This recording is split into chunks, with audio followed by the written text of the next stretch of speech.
Kyle here from allmediareviews.blogspot.com. Please subscribe if you haven't subscribed. We'll appreciate that. Here to do the Rock and Roll Hall of Fame rant. I haven't done this too many times. I used to do it frequently on the blog. And, you know, I like following the Rock and Roll Hall of Fame. People say the Rock and Roll Hall of Shame. It's a sham. It's a members club. It's Jan Wenner's little group, etc. I've talked about that. And I've just kind of just bypassed it. It's like, I want these people to get in so we can focus on other things and newer artists, or, I like to focus and kind of point out what's wrong with it more than what's in. I'm happy when artists get in, though. Like when Yes and when Rush got in, I was very happy to see some of these people. So, 2023, first of all to say, my wife, of course, is a massive Monkees fan and Michael Nesmith fan, why I'm a champion myself, and they're continually being ignored, no exception this year. We're going to basically talk about it on social media until it happens. I don't care. Unless I'm dead, I'm going to be talking about this 20, 30, 40 years from now until they get in. So I may be doing that. I don't care at this point. Unless they get in as a musical excellence, which is just like a consolation prize and a side reward, which is lame. But so the nominees came out, though, and so my wife is also a massive George Michael fan, and he's been eligible for like over 10 years. Never been on the ballot, but finally this year he ended up on the ballot. And Sheryl Crow. I've talked about Sheryl Crow, the Kevin Gilbert thing, everything. She's been eligible for not quite 10 years, but yeah, it's like 8 years, something like that. When I think it was 93, so I think 2018. So she's been eligible for like 5 years, 4 or 5 years. Anyway, they're both on the ballot. If they both get in, chances are my wife and I will try to go to the ceremony. I don't know. It's supposed to rotate, I guess, between Cleveland and either LA or New York, and last year was in LA, so logically it would be in Cleveland, but it hasn't been confirmed, so it might be in New York, or I don't know. But if they both get in, if George Michael gets in himself, even if Sheryl doesn't get in, I still think we're probably going to try to go. So Iron Maiden's also on the ballot, and I'm happy about that. That's overdue. I mean, Judas Priest sort of getting in last year kind of paved the way for them to get in. This is the second time they've been nominated. It's pretty ridiculous that, metal specifically, all you have is Metallica, Black Sabbath, which they're arguably are metal. They're the first metal band, or they're a blues rock band. And Deep Purple, sort of, and Zeppelin. But Deep Purple and Zeppelin are really like a heavy, hard classic rock. And really, after that, Guns N' Roses? Not really. Def Leppard? Not really.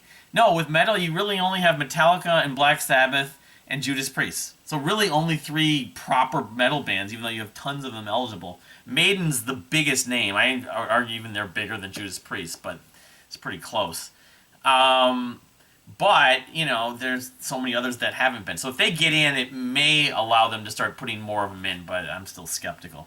By comparison, when the first rap hip artist got in, or how many you had Run DMC and the Beastie Boys, but then once Public Enemy and NWA and Tupac Shakur, Biggie, Jay-Z, and Eminem, all these artists have got, now Missy Elliott.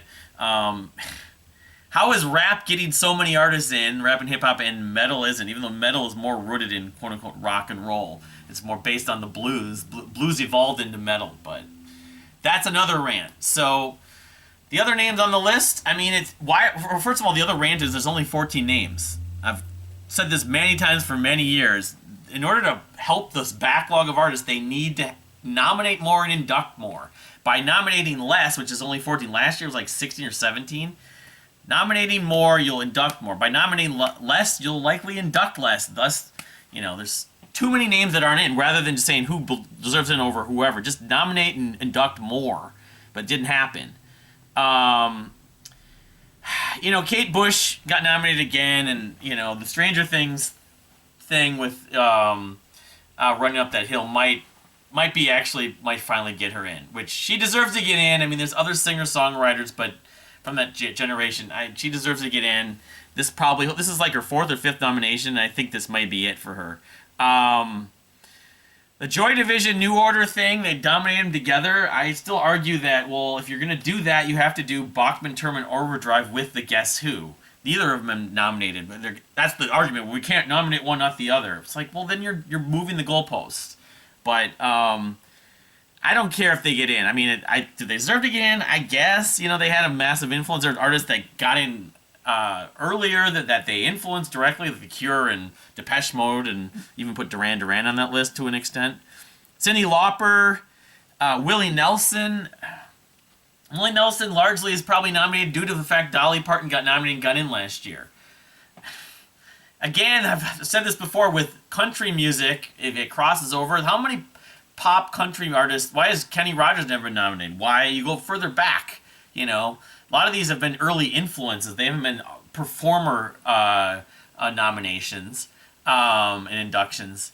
He doesn't even have as many crossover hits as Dolly, yet he's 9 years old. I don't hate Willie Nelson. He's a respectable, influential guy, but he's taking up a spot, so we're going to start putting in all these country artists after him. And, if you're going to do that, that's a double standard if you're not ignoring the influence that jazz has had on rock music. The only jazz artist in the Rock Hall, Miles Davis. I don't know.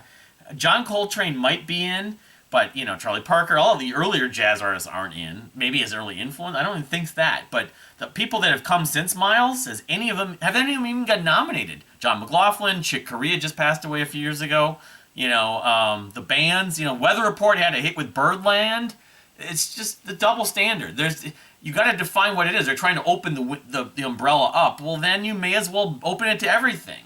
Electronic music, every kind of ethnic music. Why aren't you putting Ravi Shankar or eventually you could put Shakti or Yosu Nadur? It's just a hypocrisy the way that they're making certain exceptions for one thing but not the other, and they're calling it a rock and roll hall.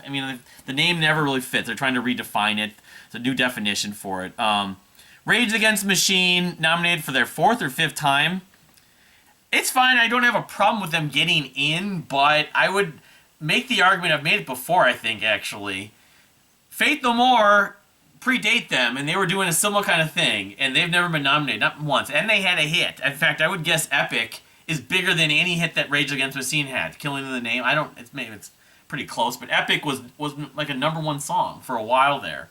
Never been nominated. And then System of a Down I would think would eventually have a chance if Faith No More ever gets in and Rage Against the Machine gets in, but it's just, and the people are saying, predicting that George Michael and Sheryl Crow are long shots. There's one podcast that was on there. Especially George Michael doesn't make a lot of sense. It's taken forever to get him in. I guess the nominating committee have brought him up, but he's iconic. He's of the same ilk of your Whitney Houston, your Janet Jackson. He's not as big as Prince or Michael Jackson, but he's pretty damn close. He was the biggest, basically pop star in the world for 2 or 3 years. When Faith came out, it was everywhere. And there have been documentaries about him, TV shows about him. There was a movie based on his songs. He had, I don't know how many platinum songs, whatever. He's more iconic than every name on this list, by a lot, actually. He's a bigger name than Willie Nelson. He's a bigger name, objectively, he's a bigger name than Rage Against the Machine. So, Janet Jackson, it took 3 times getting nominated before she got in, but she's alive. I think there's a partly to do with a sympathy vote for him because he passed away. Although Soundgarden got nominated again, and while there could be a sympathy vote for Chris Cornell, there could have been a sympathy vote for a lot of these, like Deep Purple got in after John Lord died, Yes got in after Chris Squire died.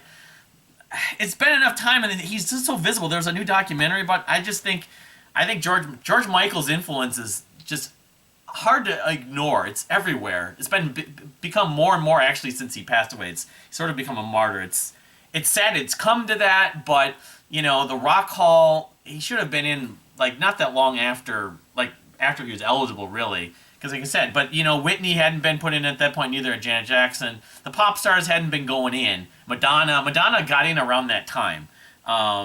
So I think he's next to close to a shoo-in. They're talking about Missy Elliott being a shoo-in.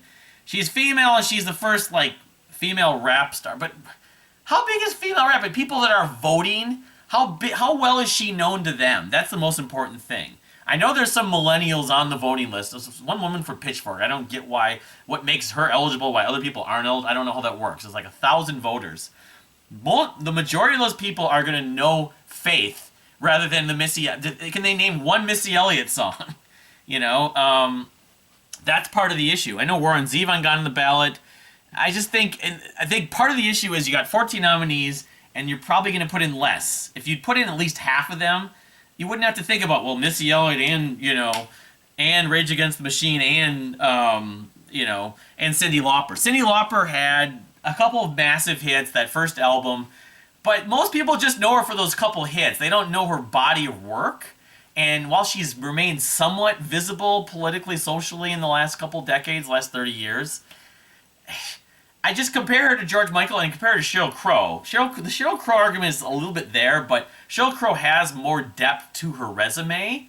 And she also has crossed over to more people. She's also performed at the Rock Hall, been within Rock Hall circles. It's actually surprising it took this long for her to get nominated.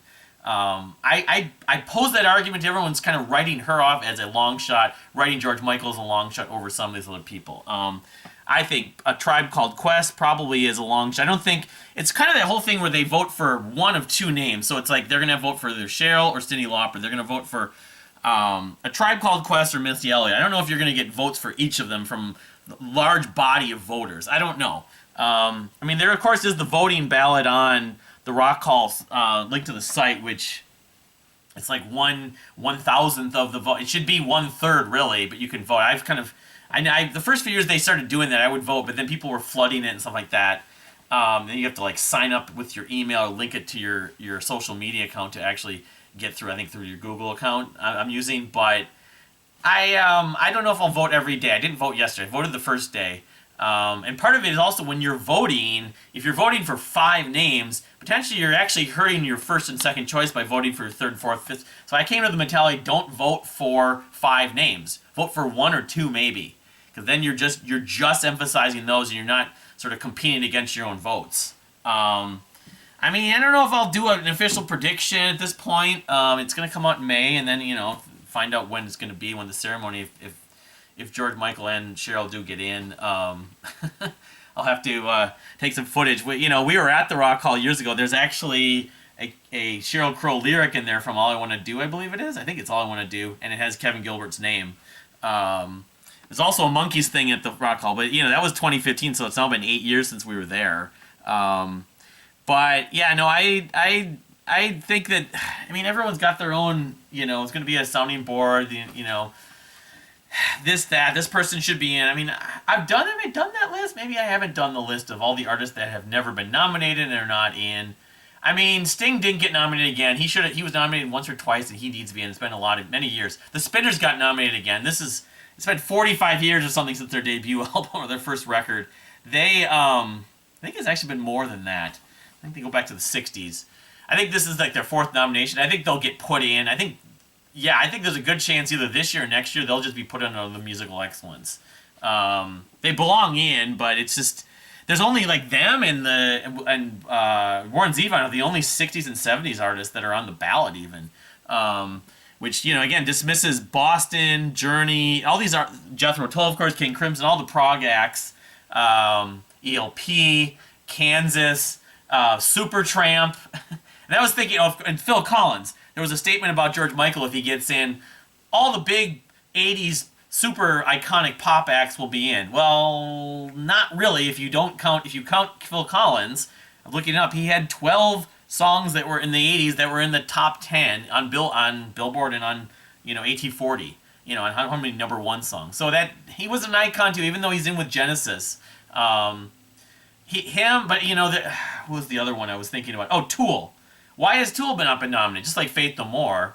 I figured when Radiohead got nominated, it's like we're gonna see Radiohead and Tool get in, and of course the likes of the artists that I like, the prog artists I like, will never show up. Dream Theater and Marillion and. But Tool, they're a cult band. I know that they're critically acclaimed, and I'm not a huge fan. They used to give me headaches, but they've basically influenced a whole genre, multiple genres. Now, putting them in ahead of King Crimson is silly, but then putting in Metallica ahead of Deep Purple is silly. But I still think if you're gonna put in, like Smashing Pumpkins and Alice in Chains that haven't gotten in. I don't all even got nominated. But why are you putting these '90s acts like Nine Inch Nails, Nirvana, Pearl Jam, Green Day? Why has Tool not been nominated? Tool is actually bigger than most of those bands from a name standpoint, other than maybe Nirvana. They're not, they're not the radio band. They've had some radio hits, actually, some songs that got played on radio, but they're too much of a musician's band and everything like that. And I don't know. So Tool and Phil Collins are two of the other baffling names I just thought about. I mean, there's a lot of names that are just baffling that they never been nominated. Obviously, the Monkees are still number one, but never been nominated. And I was thinking Olivia Newton-John. I don't think she's ever been. She's had the argument that for Phil Collins and all the pop artists. Huey Lewis and the News have never been nominated. In Excess is another one. This is why my whole point about they're not nominating enough artists and they're not inducting enough artists every year to actually get all these people in. They already made the argument they can't do a ceremony with 10 or 15 names. You could do it in 2 nights. It wouldn't be that hard. Sell tickets for 2 nights. It never gets brought up. They're never going to clear out. They went on, and the other big issue I have with this list: why in the world are the white stripes on there ahead of someone like Tool, or for that matter, like Coldplay? They weren't even eligible. Based on their rules, they moved the goalpost and made them eligible a year early. Why is Oasis or then Lauryn Hill should have? I think Lauryn Hill might be eligible next year. But Oasis and Blur have never been nominated either. They're like blackballed by Smashing Pumpkins. I guess Billy Corgan is blackballed by the voting by the people with the Rock Hall. I don't know. There's a lot of sort of biases and issues that people that control the nomination that are on the nominating committee have. And that's why I also have always believed that the nomination committee needs term limits. These people need to get out of there to put new people in there to get some other people on the ballot. The Monkees would have been on the ballot if there were term limits years ago, I bet.